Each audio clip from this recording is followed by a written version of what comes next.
So we begin this news hour with breaking news. US President Donald Trump says that he has suspicions about the crash of a Ukrainian airliner outside Tehran on Wednesday. All 176 people on board were killed when it came down shortly after takeoff. US intelligence sources have concluded that it was shot down accidentally by an Iranian missile, a view that Donald Trump shared with reporters. I have my suspicions. It was very, I don't want to say that because other people have those suspicions also. It's a tragic thing. When I see that, it's a tragic thing. But somebody could have made a mistake on the other side, could have made a mistake. It was flying, it was flying in, not our system, no, it has nothing to do with us. It was flying in a pretty rough neighborhood, and somebody could have made a mistake. Some people say it was mechanical. I personally don't think that's even a question. Let's bring in our White House correspondent, Kimberly Halkett, who's live for us in Washington. On what, Kimberly, is the president basing his suspicions? Well, it's not entirely clear, but this president has been known to be a little bit fast and loose with intelligence in the past. The question is that what's happening? Is that what is happening right now? We do know that for some time since the crash of this Ukrainian passenger jet, that in fact there has been an effort to figure out what has happened. Investigators, including U.S. military intelligence, looking over satellite data, electronic data, and radar. And certainly there has been speculation, but nothing conclusive, that perhaps this was a mistake because the timing was so unusual. You remember the timing, Adrian, when all of this was happening, when the reports of the crash of this passenger plane occurred, it was immediately following those two strikes, missile strikes by Iran on military bases inside Iraq that also housed U.S. military facilities.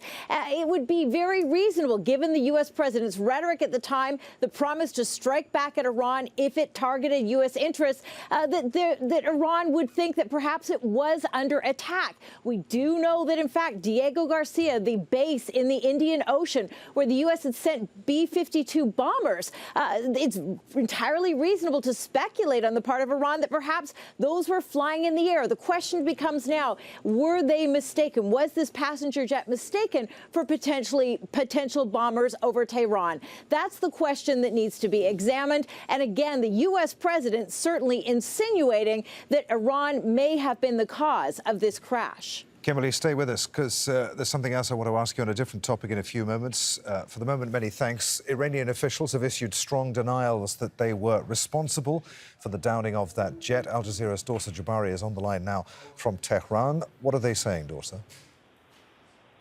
Well, we've been hearing from the head of the country's civil aviation organization, Ali Abdulzadeh, who says that it is scientifically impossible for this plane to have been shot down by a missile. He explained that at the time that this plane was flying over near Imam Khomeini Airport, that there were hundreds of other planes in that area, and that Iran has, coordination with all the other airlines, and it's a very busy airspace near the international airport. And it is absolutely impossible for them to mistake this plane for anything other than a passenger plane. So the idea, the accusations, the insinuations that this was shot down by a missile is completely being disregarded by the Iranians, is completely being put aside and saying it's not true, it's a false narrative that the certain countries are trying to put forth with ulterior motives. Now, having said that, the international airport of Imam Khomeini is about an hour and a half outside of Tehran, so it's not within the city limits. It is quite a bit far out, and there is a lot of traffic in and out of that airport. There's a lot of flights, international flights that come through that airport. So there hasn't been a lot of accidents from that airport. Many of the plane crashes that we've heard from over the past few years have all happened within the domestic flights in Iran, because of the fleet of airplanes that are so old, and they haven't had parts, being able to service parts because of sanctions on Iran. Many of the domestic flights have accidents, and those happen from a domestic airport within the city, from Mehrabad Airport.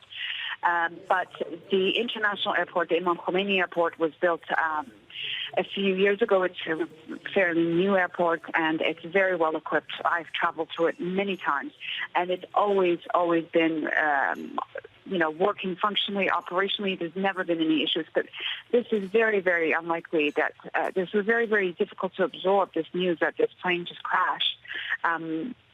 Without any reason at the time. I remember when the news broke on Wednesday morning, we were still dealing with the missile strike on Ain al-Assad U.S. base in Anbar province. So this story wasn't featuring as high at the time, but now with all this news, it's a very, very different story. We've heard from a number of the victims' families who say they're just in shock.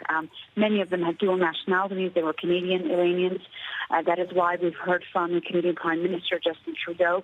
He dispatched his foreign minister to put together a team of diplomats to come to Tehran. He's been speaking to the Iranian foreign minister, Mohammad Javad Zarif, about this accident because of the number of Canadians that were on board. So we are waiting to find out what the Canadian Prime Minister will have to say in the coming hours. Okay. For now, the Iranians are denying that they had anything to do with this thing. It was an accident, and a very, very unfortunate accident. We'll have more on this breaking news later in the news hour. For the moment, Dorsa Jabari in Tehran. Many thanks indeed.